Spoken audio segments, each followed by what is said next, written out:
दोस्तों आज की वीडियो में हम जानेंगे कि साल 2024 की आखिरी अमावस्या के बारे में कि तिथि कब से प्रारंभ होगी, कब समाप्त हो जाएगी और साथ में इस दिन जो है सोमवती अमावस्या पड़ा है तो इस दिन के कुछ महत्वपूर्ण बातों को भी जानेंगे। जैसे कि बीच में व्रत छूट गया है तो क्या इस बार हम दोबारा से कर सकते हैं या फिर नहीं, नया व्रत शुरू करें या फिर नहीं। इसके अलावा ये भी हम जानेंगे कि हमें ये व्रत फलाहार करना चाहिए या फिर अन्न जल ग्रहण करके भी हम इस व्रत को कर सकते हैं। बाल हमें कब धोना है, इसी तरह के कुछ महत्वपूर्ण बातों को जानेंगे इस वीडियो में। तो चलिए दोस्तों वीडियो को शुरू करते हैं और जान लेते हैं सारी बातों को।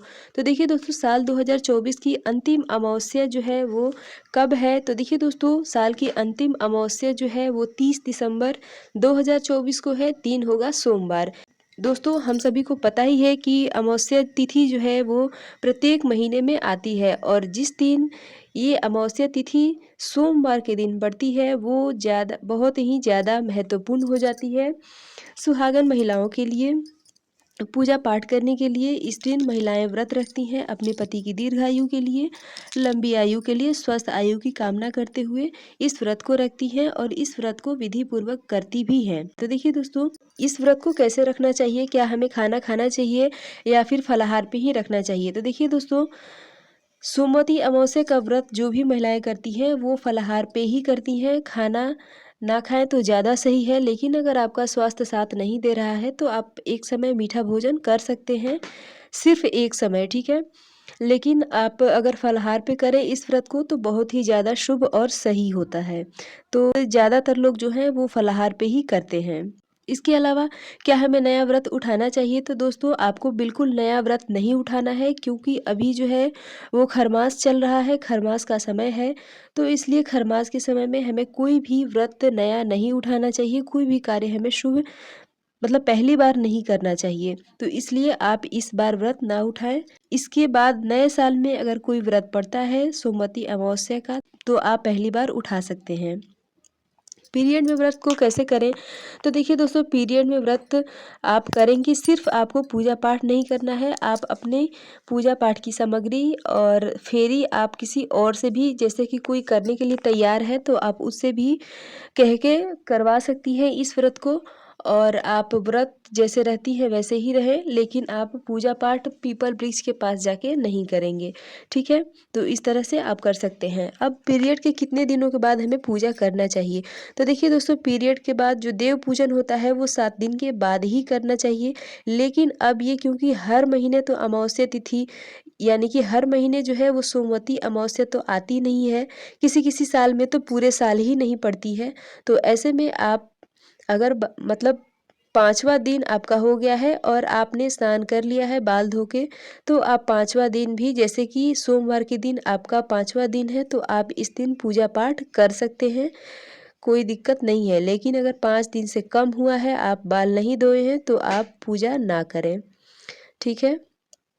आप अपनी पूजा सामग्री किसी और को दे के भी पूजा करवा सकती हैं और अपने जो भी 108 बार फेरी लगाना होता है उसको भी आप किसी और के द्वारा करवा सकते हैं, अगर सामने वाला करने के लिए तैयार है तो। क्योंकि वो खुद का भी करेगा 108 बार और फिर दोबारा से आपका भी करेगा 108 बार। तो इस तरह से अगर सामने वाला तैयार है, जैसे कि कोई आपकी सगे संबंधी है, सास है, ननद है, मम्मी है, भाभी है, तो इस तरह से आप अपने बदला करवा सकते हैं। तो ये हो गया। देखिए दोस्तों इस व्रत में जो है वो फेरी लगाने का और दान करने का बहुत ही ज़्यादा महत्व होता है और ऊपर से अमावस्या तिथि भी है तो हमें अपने पितरों के नाम से भी दान करना चाहिए, साथ में सुहाग वाली चीज़ों का भी हमें दान करना चाहिए। तो इस दिन हमें फेरी तो लगाना ही है, साथ में दान भी ज़रूर करना है। दान में आप आटा, दाल, चावल, सब्जी जो चाहे आप दान कर सकते हैं। साथ में सिंदूर का भी दान अमावस्या तिथि पे किया जाता है तो आप सिंदूर के अलावा और भी सुहाग सामग्री का भी दान कर सकते हैं। तो आपको आज के दिन फेरी ज़रूर लगाना है और दान भी ज़रूर करना है। तो ये हो गया।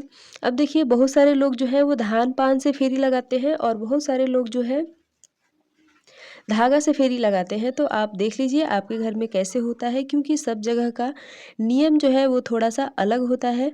तो आप अपने हिसाब से देख लीजिए कि आपके घर में किस तरह से व्रत को किया जाता है।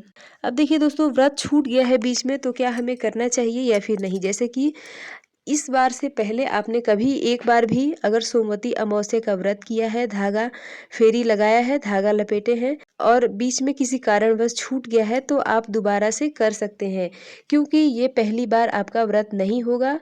क्योंकि आपने पहली बार व्रत को कर लिया है, इसलिए आप दोबारा से इस व्रत को उठा सकते हैं अगर बीच में से छूट गया है तो, लेकिन नया व्रत शुरू ना करें। अगला है दोस्तों कि हमें बाल किस दिन धोना चाहिए? तो देखिए दोस्तों, हमें सोमवती अमावस्या हो या फिर किसी भी दिन अमावस्या तिथि पड़ी हो, हमें अमावस्या तिथि और पूर्णिमा तिथि के दिन बाल भूल के भी नहीं धोना चाहिए। विशेषकर जो सुहागिन महिलाएं होती है, जो शादीशुदा औरतें महिलाएं होती हैं, उनको किसी विशेष तिथि के दिन पे बाल नहीं धोना चाहिए। और अमावस्या तिथि अगर किसी भी दिन पड़ती है तो उस दिन भी आपको बाल नहीं धोना चाहिए। तो उस हिसाब से हम देखें तो हमें सोमवती अमावस्या के दिन भी बाल धो के स्नान नहीं करना है। आप बाल को ना भिगाएं, ऐसे ही आप स्नान कर ले। एक दिन पहले आप उसका नहा खा करें। एक दिन पहले यानी कि रविवार के दिन आप बाल धो के स्नान करें और शुद्ध और सात्विक भोजन करेंगे, क्योंकि अगले दिन व्रत करना है। और हमें कोई भी व्रत करने से पहले नहा खा ज़रूर करना चाहिए, क्योंकि नहा खा करने से हमारा मन, हमारा शरीर शुद्ध हो जाता है। इसलिए हमें व्रत के दिन कभी भी भूल के भी हमें बाल धो के स्नान नहीं करना चाहिए। तो इसलिए आपको सोमवती अमावस्या के दिन बाल धो के स्नान नहीं करना है। आप रविवार के दिन बाल धो के स्नान कर ले अच्छे से और उसके बाद आप सोमवती अमावस्या के दिन बिना सिर से पानी गिराए आप स्नान करें और पूजा पाठ करें। तो ये हो गया दोस्तों। अब हम देख लेते हैं कि अमावस्या तिथि कब से प्रारंभ होगी और कब समाप्त हो जाएगी।